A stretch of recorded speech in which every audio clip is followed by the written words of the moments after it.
To the Tuga, the Everything Portuguese Soccer podcast. Mitch, Christian, I'm Kevin. Thanks again for tuning in.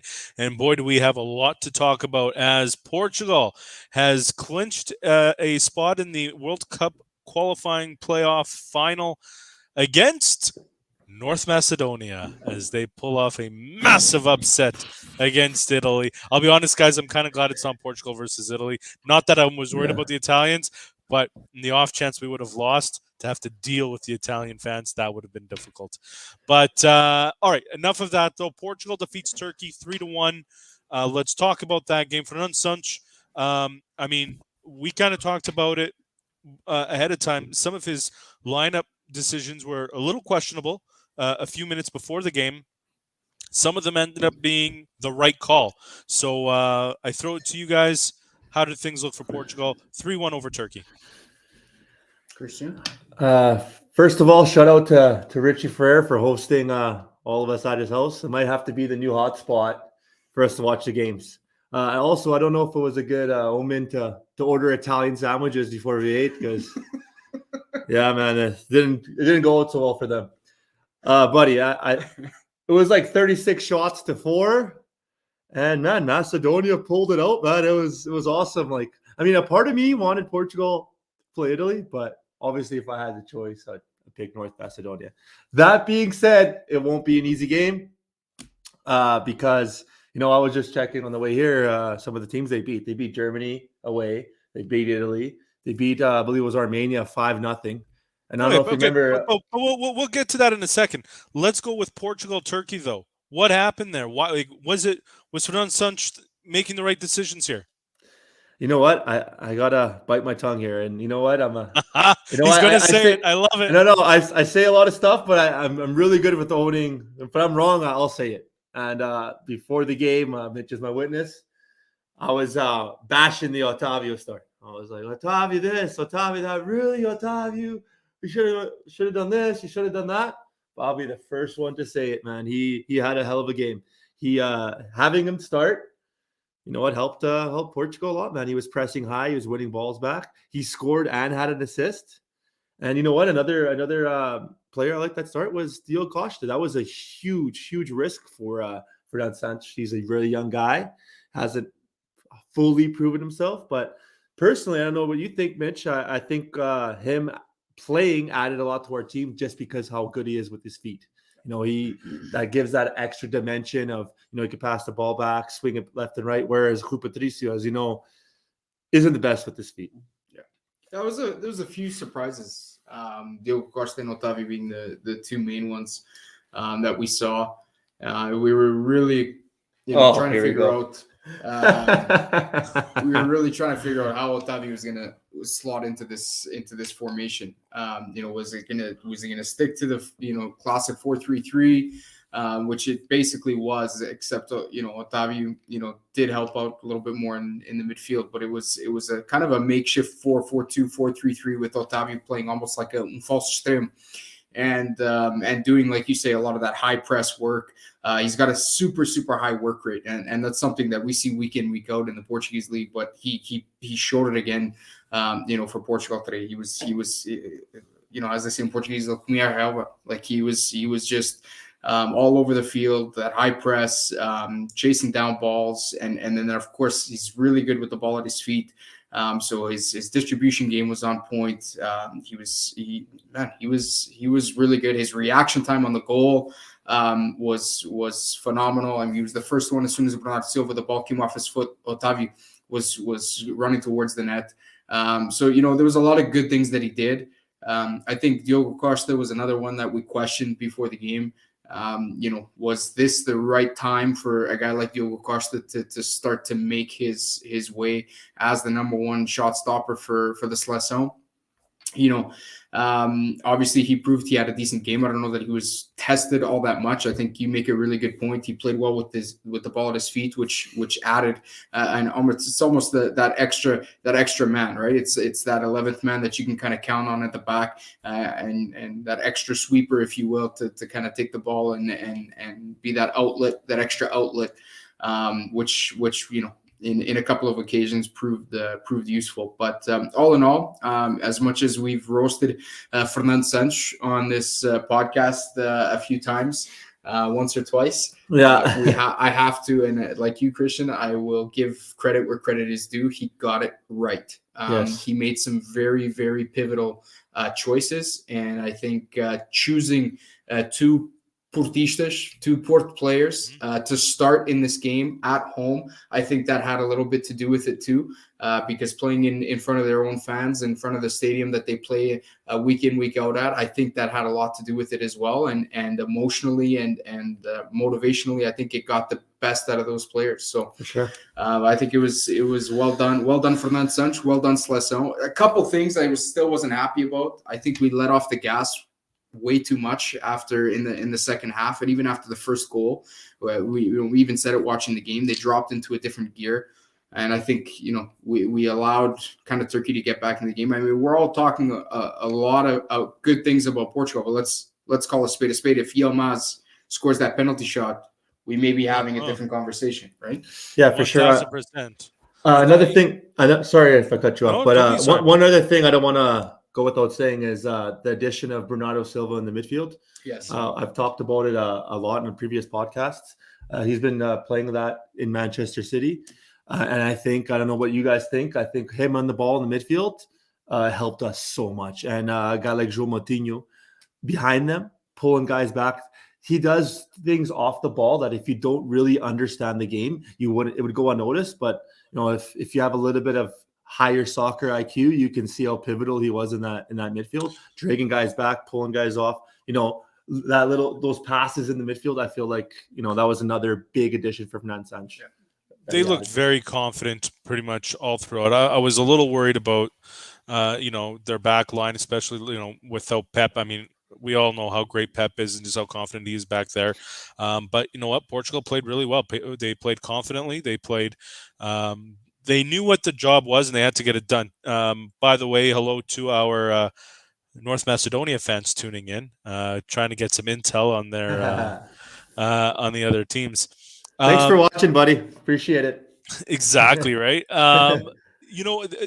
We talked a lot about the good that Fernando Santos did, and I agree. I think he did a wonderful job selecting this team. There's always a lot of pressure with that, and it is one of those situations. It's I guess a good problem to have when you have an embarrassment of riches that Portugal does. It is difficult to find the right pieces to put that puzzle, because each game is different and they have to handle it differently. But the one thing that I saw a lot of people talking about online, and I'm curious to see what you guys say, is with Cristiano Ronaldo, should he have been subbed out at about the 75th minute of the game to bring in some fresh legs? People were saying that he was a little tired. People were saying that he wasn't looking as strong. Do you pull him out at that point of the game? You look at it, pros and cons. You're bringing in fresh legs. You're bringing in a different look. The cons, this is still a big game. At that point, Portugal was only up 2-1.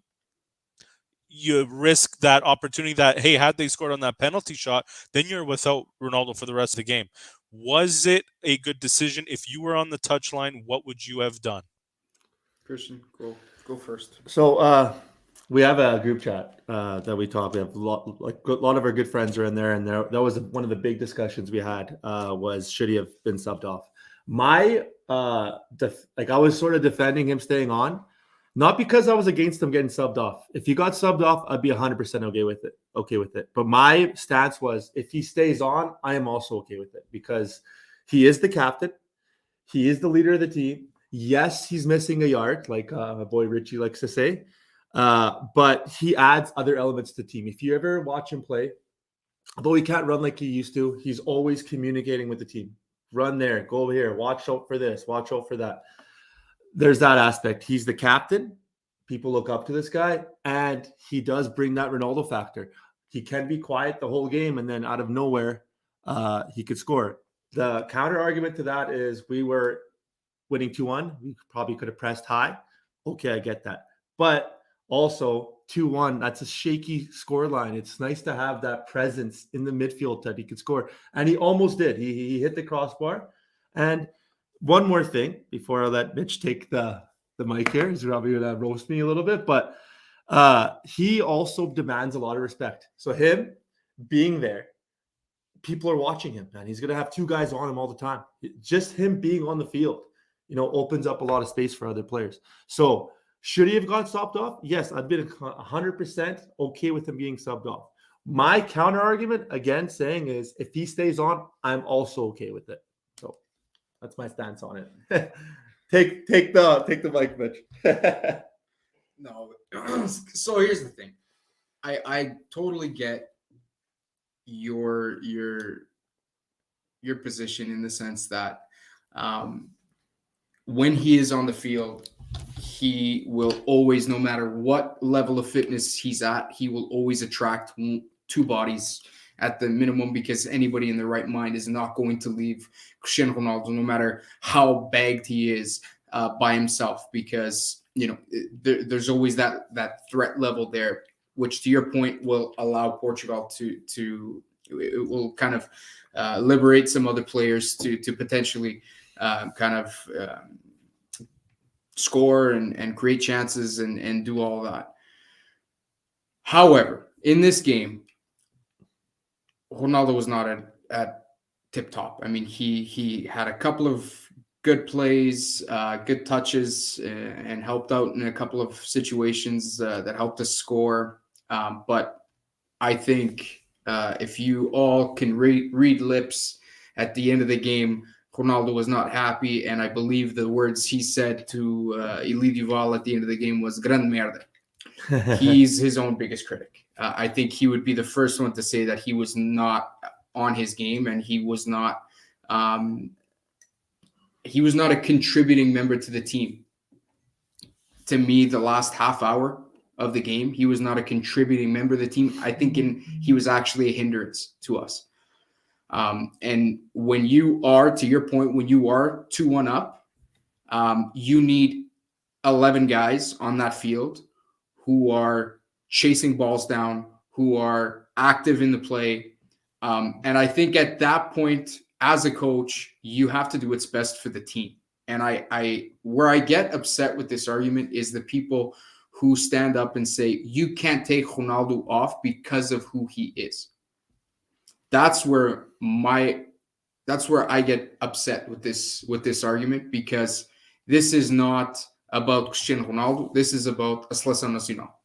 Yes. And people saying, well, you can't take him off because, he's Cristiano Ronaldo and you can't do that. And No, I'm sorry. And you know what? If Ronaldo cannot accept that he is 37 years old, and as important as he is and has always been to the Seleção, his ego, at some point, guys, over the next little while, his ego is going to have to take a backseat at some point.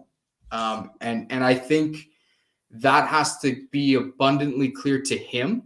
And if Fernando Santos and him are not having that conversation, if Fernando Santos has not already sat down and had that difficult conversation with Ronaldo, where it goes something like, buddy, as amazing as you are, as important as you are, there may be an important game where I take you off, and you have to be okay with that. And the team needs you to be okay with that. I don't know if you guys remember 2004. I was just going to say that. You're stealing my thunder. Luis Figo. Kevin knows exactly where I'm going with this. 2004, Portugal, England. In Portugal, no Estádio da Luz, we're losing 1-0 to England in the 84th, 85th minute. Yep. Luís Filipe Scolari makes the seemingly impossible decision of subbing off Luís Figo for Helder Postiga. And if you guys remember, Figo did not stay on the bench. He went directly to the dressing room. He did not come out for the rest of the game. Helder Postiga came on. Helder Postiga scored the tying goal. And then, of course, Helder Postiga had the disgusting confidence of doing a Panenka freaking little chip penalty shot that ended up kind of winning us the game. Those decisions from a coach, as much as Luís Figo had his ego battered, no doubt from that, those are the type of decisions that somebody like a Luís Filipe Scolari in that situation had to put the team above the individual. And I think those are the type of decisions that Fernando Santos is going to have to at least be comfortable making. And that's the the crux of this conversation is, again, using 2004 as an example. Looking back at it now, it was clear that was the TSN turning point, if you will, in that tournament for Portugal. You could also take a look at the fact that was signaling the end of the golden generation, the beginning of the new generation, right? You could look at all of that stuff. I will say the risk that does come with this is, look, 1998, for all of you that are hockey fans, 1998 Nagano Olympics, Canada goes to a shootout. Who's sitting on the bench? Wayne Gretzky, the greatest of all time, sitting on the bench, never hit the ice for the shootout. And that's the risk that to this day, people still debate that call. Now, to your point, you have to go and base things on a game-by-game basis. Yeah, if Ronaldo's playing well, if he's on his game, you're never going to take him out. Absolutely. But when it's clear that he's not doing well, you've got to make that decision. This isn't a Cristiano Ronaldo ego move. This is a coaching decision. So Fernando Santos, I love the moves that he did. I thought he coached a very good game against Turkey, but you need to sometimes make those decisions as well. We have a couple of comments here that I want to get across.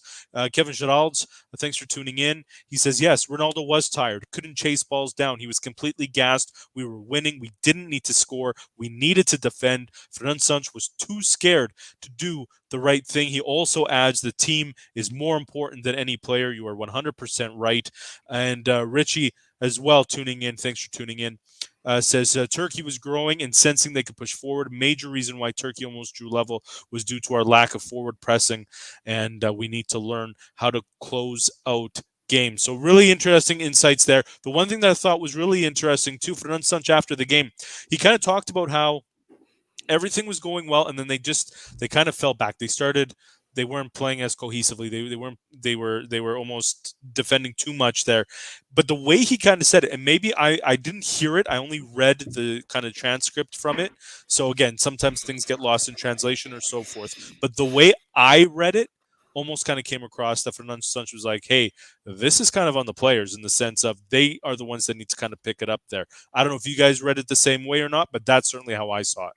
Yeah, he does have a point, but at the same time, if I'm the coach, I'm screaming my ass off to get these players in gear. That's what the coach's job. He will dictate the pace that these players push. And as much as I know he kind of has that laissez-faire approach of let these guys play the way they want a little bit. If you're seeing that the team has dropped into second gear or third gear kind of thing, and we're not pushing the way we were, man, you gotta bump them up. Like, we can't be dropping the pace, and that to me was our biggest fault in the game was just letting our players drop our guard and just becoming complacent and allowing Turkey to kind of slowly get back into the game. One goal, and you guys know this, anybody that follows sports, 2-0 lead is one of the most dangerous leads to have, because it takes one goal. It's a momentum shift. It's the tying goal, and then everything's open from there, right? So it's always a dangerous lead to have, and it was a dangerous game that we were playing by kind of just sitting back and allowing Turkey to get back in the game. For sure. As well as Fernando Santos, got it tactically right with, like we touched up on with Otávio and even his subs. His subs, I don't want to go without saying, like Matheus Nunes came in, scored the goal off the pass from Rafael Leão, both subs that came on. I felt like those subs came in and gave a lot of energy. Even Ronaldo almost scored at the end, given from those substitutions that came in. I felt like he hit that really, really good. That being said, where I think he got it really wrong, and I get why he did it, so I can't really bash him too much. I get where he was coming from. You need experienced guys in the back, but I felt like Danilo, I don't know what you guys think, had an absolutely horrendous game. There was even one time where I believe it was either 2-0 or 2-1. I don't remember the exact time, but he had the ball in the back and he gave it right away to the other team. There was a few of those. There was a few of those. He didn't look fast. He didn't look confident. Honestly, he looked like he didn't belong on that national team. Font, he did the best he could. Honestly, given his age, how fast he is, he couldn't do much better. But that being said, that guy turned like a freight truck, like a freight train. He was slow.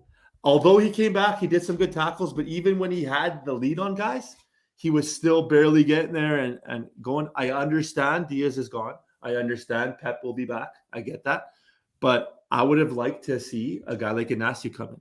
I get he's not experienced, but he won the league last year. He has Champions Leagues under his belt. He is shown to be consistent and a very good player. Not only that, he's a great passer of the ball. He's good for a game like Turkey, even a game like Macedonia, where we're going to be pressing them up. Let's call it how it is. We're going to be all over them.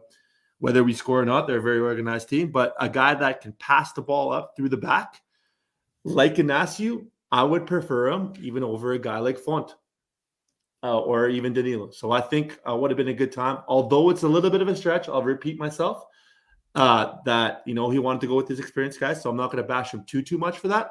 But I feel like that's the one spot that we were really shaky in the back. And when they pressed us, there was times, like you guys mentioned, where we were up against it, man. And if Yilmaz scored that goal, momentum switches, who knows what happened.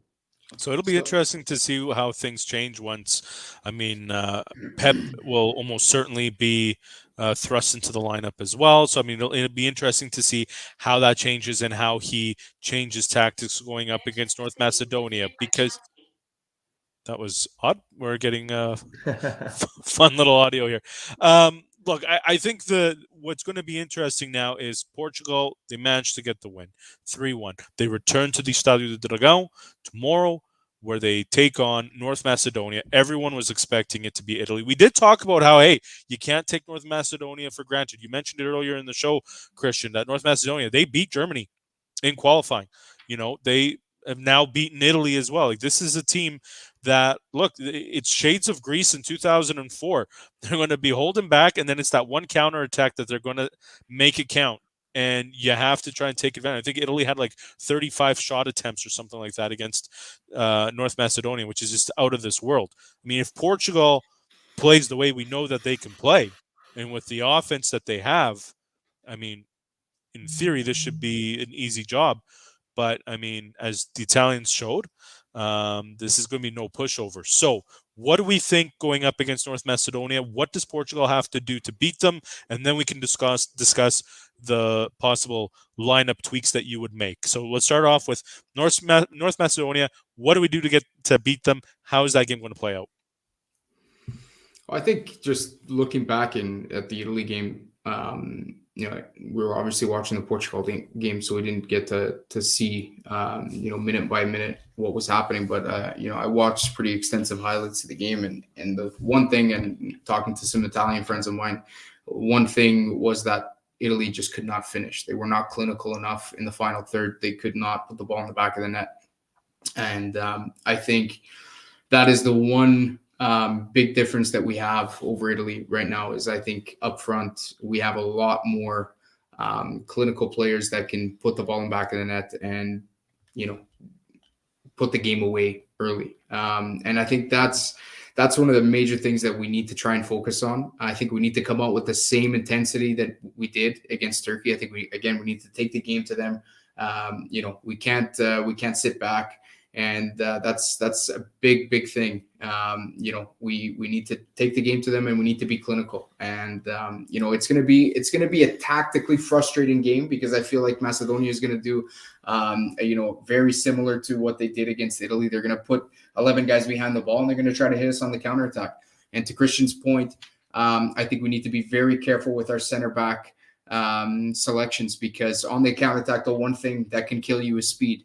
And José Font, Danilo, not so much on the speed side, but José Font, especially on the speed side, looked very, very suspicious. At the back there. Yes, he's got the experience to kind of get himself out of those situations, but if we get somebody with speed up front, that's on a quick counterattack, and we've got José Font trucking back, it could spell danger for us, especially if we're going to be taking the game. We're going to be high pressing. Our wing backs are going to be our full backs are going to be high up the field.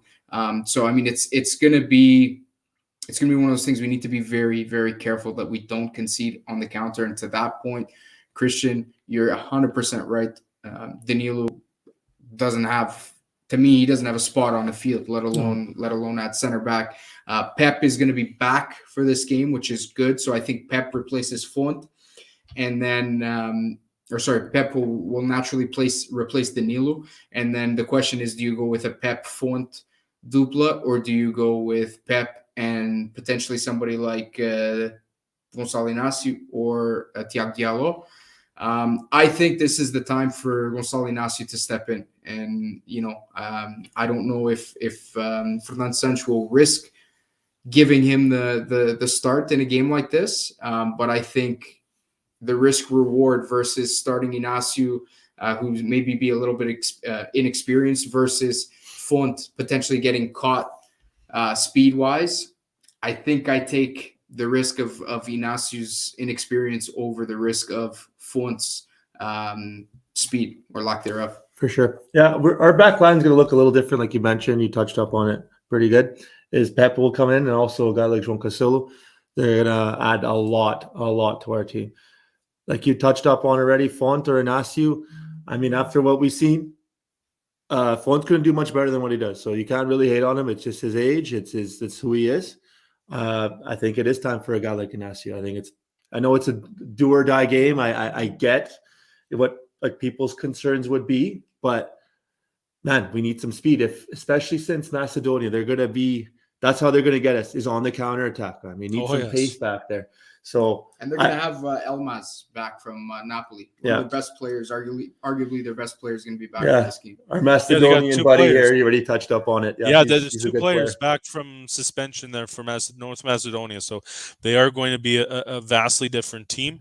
I think part of it too is, look, Portugal just can't get frustrated. Portugal's that type of team that look against when they played Ireland there in qualifying, when they just were up against a really difficult goaltender there. They were clearly getting frustrated. They were able to, get the job done like late at the end in that one game, but frustration can sometimes get the better of them. What I do like is the mindset going into this game. Already Cristiano Ronaldo saying, hey, I hope that when they start the national anthem, they stop the music and just let the crowd sing with the players. We're all united. We're all one. This is shades of 2004 when Luis Felipe Scolari came in and said, it surprises me that you don't see Portuguese flags in cities and around the country. And like, he's really trying to unite the country, be one. Look, we saw this with the Canadian national team.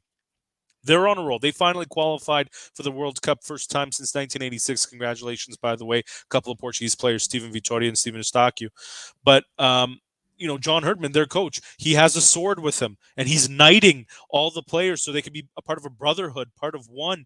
That's the cohesion that you need, that belief to get you over the top, and that's looking good for Portugal. Conversely, that's probably looking good for North Macedonia as well, because they're really believing in themselves that they could get the job done. And hey, when you have wins against Germany and Italy under your belt, don't underestimate them. Yeah, this was no small feat for North Macedonia to go in and beat Italy at home 1-0. So if as much as the Portuguese national team is going to go in, riding a high right now, North Macedonia is coming off an unbelievable, unreal high. I mean, I'm sure they are absolutely being just showered with praise in their country, and they are going to be more motivated than any team we could be looking to play. They are going to be absolutely up for this. And, to them right now, they've already knocked out the European champions. And, to knock us out right now is not out of the realm of possibilities for them. So they're going to come into this and they are going to believe that they can win this game. So it's not just a game where they're coming in and, they're going to try and frustrate us. No, they're going to come in with the belief that they can win this game. And that is something very dangerous to play against. I think the best case scenario for Macedonia is if we don't score right away. If this game, the longer these kind of games drag on, it's going to Macedonia is going to keep growing and growing in confidence, much like they did against Italy. Yeah. I feel like our tactic, I mean, we always want to score, but our tactic is to go out hard. And if we get that early goal, you know what I mean? That's going to be massive for us, because a team like Macedonia, although they can do it, if we go up, I know we did it against Serbia, but I think if we go up early against a team like Macedonia, we'll force them to open up. A team that's so organized and so hard to break down. Yeah. It's going to be a massive Yeah, thing for us. you're not wrong, but I'm glad you mentioned the Serbia thing because Portugal did score early against them. Yeah. They held back, and that turned out to be a big mistake. Which, again, going back to my earlier comment, I think Fernand Sanch is starting to realize that, and or maybe it was a little bit on the player's side. So maybe there has to be more yelling on the sidelines. Maybe João Pinto is the guy to do that. Lord knows he's yelled a lot in his Never says time, nothing. so he could get it done. Yeah, for sure. Question: Bruno Fernandes, how did you feel about his game against Turkey, and would you start him again? I don't think it was his best game, but he did do a lot of things that he's just one of those players that does things that you don't really see unless you're really paying attention. There was one play where he did an amazing pass to Cristiano Ronaldo, and Ronaldo unfortunately slipped, but that little dish pass was beautiful. Just those little quick passes, and although it wasn't his best game, I'll repeat myself, it wasn't his best game, but he does add a little bit of element, and he does have that bomb from the midfield. He can score from anywhere, man. So I think for these big games, you got to play your big players. I'm a strong believer your best player should play in these games. And João Moutinho starts in the midfield again? I would keep it the exact same thing, man. Why don't change something that's not broke? Obviously, the defense we talked about, that needs to be changed. But the way they set up against Turkey, I think that would be ideal, man. We got start Otavio, man. I'll bite my tongue. Start Otavio. Oh, he got it right. He got it right with starting Otavio. Rich saying the 12th man will be extremely important tomorrow night. 100% agree. Portugal needs to set the tone early on with wing play, aerial attacks, and shooting on sight. I think the tough part with the aerial attacks, though, is it's going to be difficult to create that with the way North Macedonia plays. Like I feel like it's just going to be a lot of shots from outside the box. Like they're just going to be kind of tightening it up in there. But again, I haven't seen a lot of North Macedonia games, so it's tough for me to say. Isto vai ser jogo entre linhas. That's where we need to win this game, and that's where we're going to be able to break them down. That to me has to be our interplay, finding those spaces, making those runs in behind the players, their defenders, catching them off, using our speed to make those 1-2 plays. That's where we're going to win this game. Pumping balls into the box, that can't be our strategy. This has to be played. We have to win the game in the midfield, do exactly what we did. Let Bernardo Silva work his magic in the midfield. Let him, João Moutinho, I agree with you. Man, I would not change a single thing. There's no room in this game for Danilo or Willie. No. Absolutely none whatsoever to me. João Moutinho did a phenomenal job the last game. He allows Bernardo Silva and Bruno Fernandes to do their thing in the midfield. Bernardo Silva, I know a lot of people like to see him on the wing. To me, I love him in that position. It's a creative position for him. It allows us to completely open up. It brings just a different dynamic to the way we play, having that little spark of energy and creativity in the middle with him, Bruno Fernandes, and João Moutinho. It's a quicker midfield. It's a faster paced midfield, and it allows our left and right backs to get up. It's really, to me, the best way that Portugal lines up is with those three in the midfield. Would you start Mendes over Guerreiro or keep? Because obviously Cancelo's gonna replace Dalot. Naturally, he's back from suspension. But would you leave Guerreiro or would you bring in Mendes? I'm gonna say honestly, whatever one lines up, I'm confident. Our left back position, they're both fantastic. I think for either one of these games, both of them can play, man. We're going to be attacking them. So guys that can cross the ball. I know I've seen a lot of Nuno Mendes last year. He's great crosser of the ball, but I mean, so is Guerreiro. Guerreiro in previous games, man, even the last tournament, he scored big goals for us. So, I mean, that's not his ideal job. That's not that's not why he's there, but he shows he's there for big games. So I'd honestly be okay with both.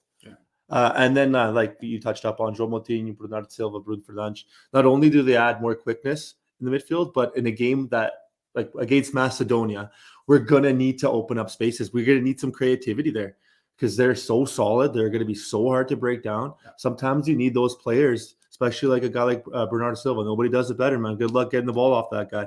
He can pull 2 or 3 guys, open up space, and score. So, yeah, I would not change that 100%. The other thing, man, and we've talked about this so many times, is our depth. And the one thing I loved against Turkey is that our depth showed up, man. That depth, every single sub that Fernand Sanch made against Turkey, they came on well and they were impactful players. Rafael Leão came on very well. I mean, I think everybody. I got like 3 texts saying, "Who is this Leão guy?" Like, people who just don't know or don't follow Portuguese soccer as much or whatever. Who is this guy? Because he's so strong on the ball. He's so fast. He's so confident. Man, he just brings a whole other dimension to play. Mateus Nunes came on so well. We've talked about him so many times, how good of a player he is. Guys like Pep Guardiola, singing his praises. Luckily won't be at Sporting for very much longer. A huge, huge player. João Felix, I felt like came on pretty well as well.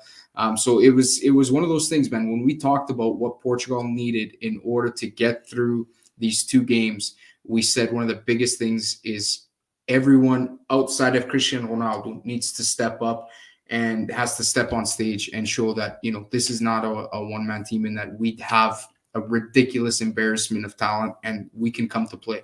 And that's what we did against Turkey. We just need to do it again against Macedonia. And I know if you want to rewind and go check out our last podcast, I literally said, I don't care if Ronaldo has a horrendous game, doesn't even get a shot on net. If those other players go and win it for us, I'm going to be so happy because, so many years we could all vouch he's bailed us out. Typically, even the last knockout game to go to the World Cup was against Sweden.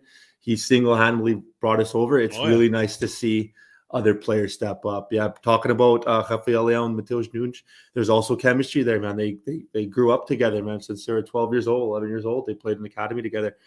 And Rafael Leão, as much as, how much I don't respect him in certain aspects outside of the field, I'm also so hurt because of that move, and that's why it's a touchy subject, because I do know how special he was. He was talked about for years in our academy, man. We were watching videos of him years before he even made it up. We knew he was special. We know what he can do, and I am not surprised. He came on. He was an impact player. He made a nice through ball to Mateus Nunes, and Mateus Nunes, one thing you got to know about that guy, I don't know what it is, he steps up in big games. If you look through his career, even if he doesn't score, he's hitting the post, he shows up for the big games. He's such a talented player. And Mitch touched up on it earlier. Pep Guardiola said he's one of the best players in the world in the midfield, one of the best midfielders in the world. And he is linked with the move there. So, going back to what you're saying, the depth we have on this team, which it actually showed last game, and it's just ridiculous, man. It's just ridiculous. It'll be a shame if we don't go to the World Cup.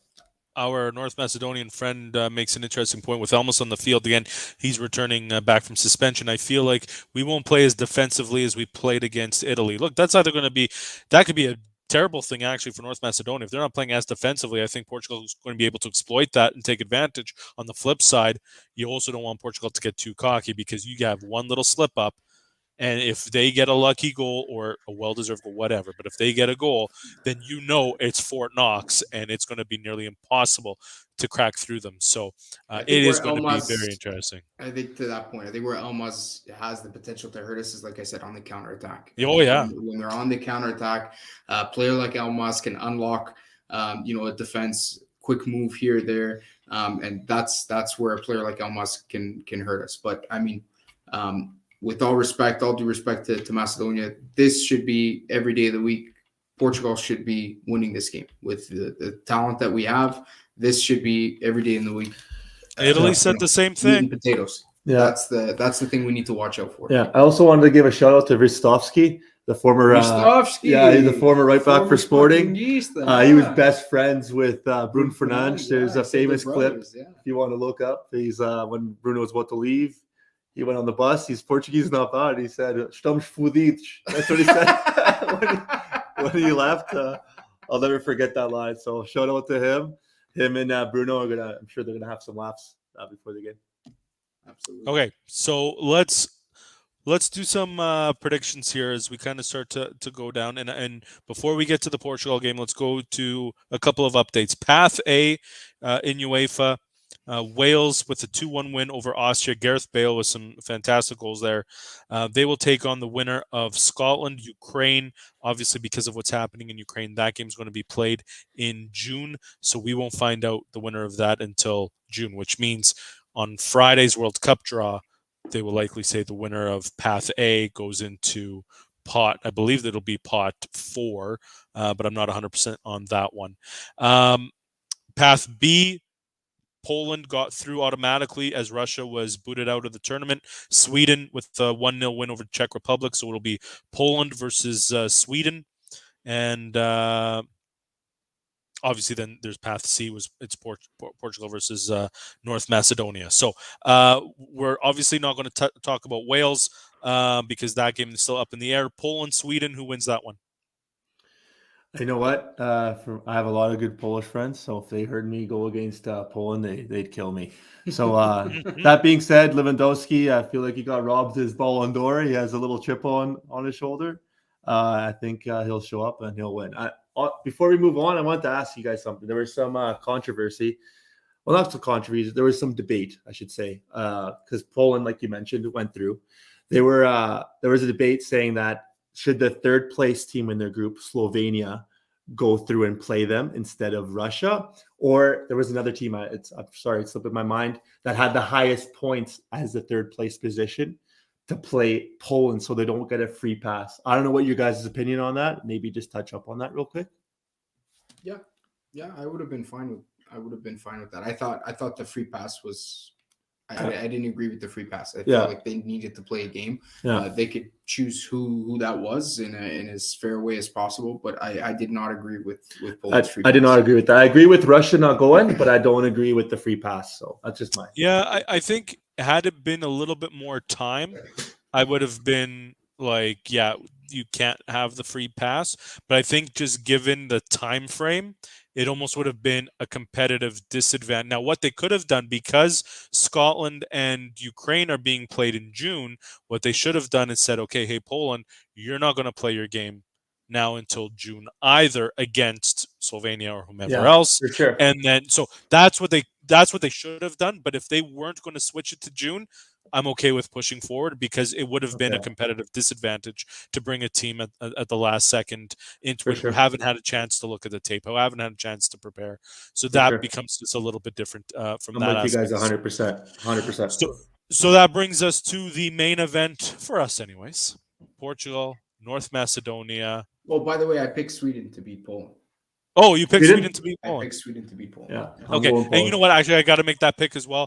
I will say Sweden will beat Poland. And I'm going to say the reason for that is because Sweden has had that game against the Czech Republic. So they're going to be, already in that right mindset. So I think that'll give them a little bit of the advantage. Plus, Paul Sousa kind of left Poland holding the bag after qualification. Yeah. They're a little bit in shambles. So a little bit. It's a little dirty what he did. I'm thinking Sweden's gonna edge it out. Like you, my business partner's Polish. It's gonna be if they lose, but I'm gonna have to say Sweden's gonna win this. So Portugal, North Macedonia. Who wins? What's the result? What are we looking at? And we all know what we're all going to say, but reason it out. Before saying who I think is going to win, we all know who I think is going to win, but I want to say no disrespect. We have a Macedonian viewer. I appreciate you watching. So shout out to you. I think. Well, hey, he just said he made his prediction. He's saying 2-1 North Macedonia. But he says if North Macedonia loses, he hopes we win the World Cup. So good luck tomorrow. Thanks very much. Good luck tomorrow as well. Enjoy the game, and thank you for tuning in. Adding on to that, North Macedonia won everybody's hearts. If it was anybody other than Portugal and Canada, I'll be rooting for you guys 100%. But that being said, us at home, so much on the line. Cristiano Ronaldo's potential last World Cup, at least at a higher level. I think we will edge it out. I say 2-0. 2-0. I think we'll get it. I don't know about you. I'm going to be a little bit more optimistic. I think to some of the points we touched up on here, I think if we score early, if we come out with the same intensity that we did against Turkey and we score early, it's going to force Macedonia to open up. And I think if they do open up, the floodgates could open a little bit. I'm looking more around the 3-0 mark. I feel like it could be one of those games for us, especially at home. The crowd getting behind us. If Ronaldo is on his game and he starts putting some of these chances away, like I say, the floodgates could open a bit. So I'm gonna be a little bit more bullish and go 3-0 for Portugal. Okay. Yeah, and I tend to agree with Mitch. I think that once that first goal goes in for Portugal, North Macedonia they have to go on the attack. They have to open it up, and that's when Portugal will be able to put the nail in that coffin. So yeah, I'd say about 3-4-0. for Portugal to win. The only thing that I hope is Portugal goes up 1-0. I don't want to all of a sudden see them, hey, let's take the gas off the pedal. Let's just sit back and see what happens, because that has disaster written all over it. And Fernando Santos has to really, really watch that, man. And that's a really good point, Kev, because we saw it against Serbia. We saw it against Turkey. They have a tendency, if they do score early, to let off and drop the gears. They cannot do that. If they score early against Macedonia, you need to hit them again and keep that same level of intensity. Because if you do that and you drop that level of intensity and you don't go for the kill, you allow them to gain confidence, potentially get back in the game, and we cannot have that happen. So that is a really good point, Kev. We cannot have that happen. I don't want to look too far ahead, but should Portugal win and advance, they'll be seated in Pot 1 or Pot A, whichever they're going with, in the World Cup. Germany will be in Pot 2. The Netherlands will be in Pot 2. I mean, there is just taking a look at the potential matchups, it's a little scary to say the least. Canada will almost certainly be in Pot 4. Unless Costa Rica somehow manages to sneak in, and that would be, I mean, there's a 6-goal differential with the United States. So, I mean, that's just not going to happen. So Canada will almost certainly be in Pot 4. I'm just hoping it's not Portugal, Canada put into a group. That'll be Steven Eustachio said he wanted it. He wants it. Absolutely. He absolutely does. And you know what? In some ways, I think him and Steven Victoria kind of want to. They want to kind of prove that, hey, look at us. Look at what we can do. Look at how we're doing. And much to what Kevin's saying there, Kevin Geralds, let's go Canada, man. We watched that game. You know what? I know this is the Portuguese soccer podcast, but I don't want to go without this. Go on with this podcast without giving a big shout out to Canada. They're playing really good soccer. It's not like because they're in CONCACAF that they had an easy pass. They won their group. They beat big juggernauts like Mexico and States, although they're not at their best. But man, you look at Team Canada's team, and there's a lot of quality there. David's good. Davies is good. Our left back is good. Our we call him Sané on the right. Buchanan. He looks exactly like Leroy Sané. We have a lot of good quality, man. In net, Canada's looking really good. Milan Borjan doing really good. Look, at the end of the day, John Herdman has really turned that program around. There was some question marks whether he could get the job done with the Canadian men's team because look, when have we seen a coach go from the women's team, the women's game, over to the men's side? There was a lot of questions whether or not he was going to be able to do it, but he instilled that belief in them, and he instilled hey, let's keep it simple. Let's get down to the basics and let's figure this out. Because look, CONCACAF is very different than what we see around the world in the sense of going into Costa Rica, going into, Haiti, going into Honduras. I mean, these are not easy places to play. And you get the officials that are, it's very questionable to say the least. Canada had to really hustle to get to this point. They had a tougher qualification than the United States and Mexico did because they didn't get a bye into a farther round. They had to start right at the very beginning, and that ended up working out well for them. So kudos to Canada. First time since 86. It'll be very interesting to see how this draw plays out. I hope they get a favorable draw. But hey, it'll be really interesting to see what happens. Quickly, guys, before we wrap up. So yesterday we were watching the game, and I get a buddy of mine call me, and he goes, Mitch, who is this Steven Eustachio, and why the hell is he playing for Canada and not for Portugal? We heard Steven Eustachio yesterday saying that he made the right decision because, remember, Eustachio did play for Portugal Sub-21, right? Do you guys think Steven Eustachio made the right decision? And yes. Do you think if he didn't, he would have a place in the selection? It's funny because I actually work with one of the gentlemen that was commenting earlier, Kevin Geralds, and we actually talked about it in the lunch hour. Could Steven Eustachio fit into our national team? And I'd have to say no. As much how good that takes nothing away from him. He's a fantastic player. I've been praising this guy for so long. Not only that, I even wanted him on Sporting when he was available. He's now at Porto. Shout out to him. He's doing a really good job. But I think with the depth we have, he wouldn't fit. So I got 2 questions for you guys. One is, who would you root for if Portugal's playing Hold on, Canada? let Kevin answer the question first about your stock. And then the second one is, would you rather have Canada's coach over Fernand Sanch coaching the national team? So I'll put you guys on the spot. There's 3 points there. Okay, so to point number 1, I don't think Steven Eustáquio would play for Portugal, would fit in this lineup. I do think he made the right decision, and I think that speaks volumes about how far the Canadian national team has gone.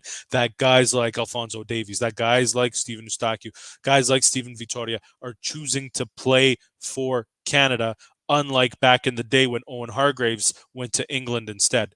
And that speaks volumes, and that's when you know that Canada is finally becoming a soccer nation. I'm not saying that they're a dominant, oh my gosh, they're going to be like World Cup contenders here. No. What I'm saying is they are a respectable team, and they are a respectable nation, and we can finally take pride in our game, take pride in our country, and this is why we want to play for them. So it's great to see that the program has finally turned around. It has been years in the making, and so yeah, I'm glad that he chose Canada, to be perfectly honest, because I think this is what we need.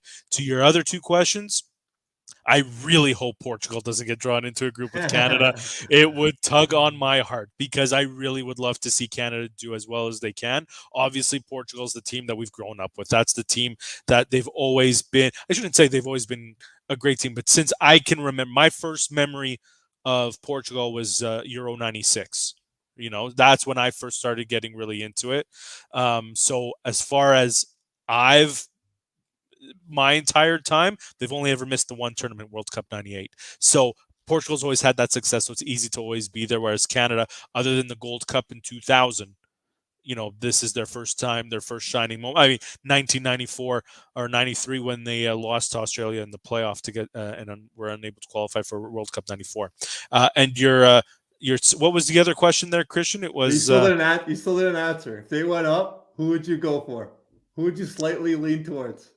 It depends on the situation. If it's the first game of the tournament, I'd be okay with a tie. Okay. We're going to leave it with that. Oh, you're doing the sellout pick. You're doing the sellout pick. Come on. We'll see what happens on the draw, because it may be a moot point anyways. And then would John Herdman be a good coach for Portugal? Over Fernand Sanch. I don't think he would be able to handle the egos. He's the type of coach that, you look at like a David Moyes, right? Why didn't he work out well in Manchester United? Because he does better with the smaller teams where he can inspire them. Whereas with Man United, you've got the egos, you've got the players that they don't need that, right? They just need someone to control their egos. So he would not, as I love John Herdman, I think he's going to do fantastic. I think he's going to have a lot of suitors looking at him after the World Cup. But yeah, I don't think he would be a fit for Portugal after Fernand Sanch. Well, your first question is easy. For sure. I do that. I never cheer for any team outside of Portugal. I would cheer for Canada in the other games, but that's not even a question for me. And to the coach point, I not only do I not think he could handle the egos. To Kev's point, I don't think he could handle the pressure in Portugal from the media, from the fans. It's a different. Nobody expects Canada to make the World Cup. Portugal, it's a different, football as a whole is viewed differently. It's a religion here. It's to Canadian terms, it's like hockey is here. The expectation is completely different. The pressure is completely different. The culture is completely different. And that's where I think, not to take anything away from his tactical knowledge or his ability and what he's done, I think he's done a wonderful job with the Canadian national team. I think there's a couple of factors there that I just don't think he I could be wrong. Potentially, maybe he just needs the experience of it. But I think those are the 2 things he would seriously struggle in going into a national team like Portugal. Yeah, and just to answer my own question, Portugal, obviously, I would want him to win 3-4-0. When it comes to Portugal, I love Portugal, and I put him first. But that being said, I do want Canada to do well. It wouldn't even hurt me. Wouldn't even hurt me. I'd cheer every goal. But you cheer every goal. If Canada scores, I'd be cheering too.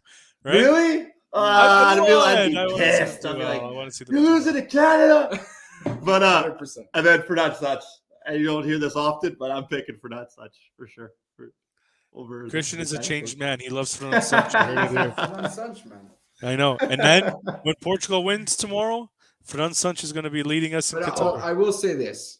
And maybe we'll end on this note. And I said it on the last podcast that a part of me would almost, for the long-term benefit of this lesson, it would almost be beneficial that we don't go to the World Cup. To me, tomorrow, as much as I want, with my whole heart, I want us to win. If we lose to Macedonia, to me, it's a win-win almost for us, because if we did lose, as much as it would hurt all of us, it would mean Fernand Sanch, and it's ushering in a new era that I think this selection needs. And we could go all out for Canada. I've been saying this for a while, boys. And then I'll buy my Canada jersey. The new era starts in Germany, 2024. That's when the new era is. The post, Pep, Ronaldo, Fernand Sanch. That's when that begins. So, here's hoping Portugal gets the job done tomorrow. Mitch, Christian, I'm Kevin. Thank you all for tuning in. Forza Portugal. Forza, boys. Don't forget to like and subscribe. Right. And yes, boss, we are Portuguese Canadians, so we're loving both teams. So enjoy the game tomorrow. Have a good one, everyone. Take it easy, guys. Cheers.